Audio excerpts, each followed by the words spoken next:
Сразу после июльских кровавых событий в Абхазию через перевалы прибыли первые чеченские добровольцы вместе с представителями других горских народов.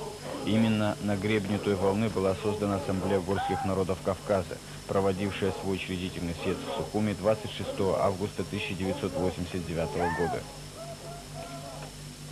Победа абхазского народа в этой войне, я так думаю, лично мое мнение, заставить больших политиков, так называемых, с пониманием относиться к проблемам малых народов нашего Кавказа. Национального отряда, возглавляемого Шамилем Басаевым, вызвала панику не только среди местных грузин, но и среди тех грузинских военачальников, которые грозились предпринять марш-бросок на Гудауту.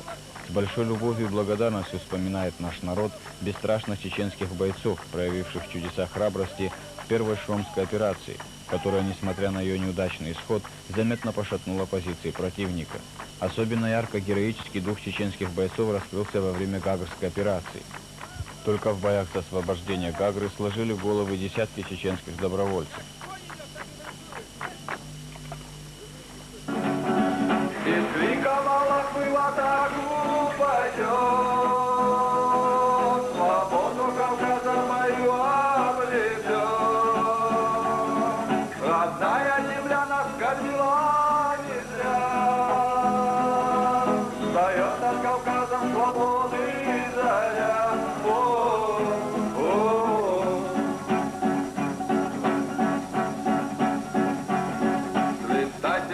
Из Кавказа орлы, сегодня добудем свободу осты.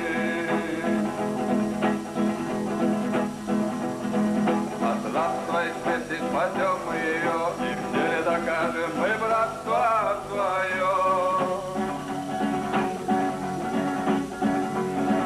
И с криком Аллах мы в атаку пойдем, свободу Кавказа мою обретем.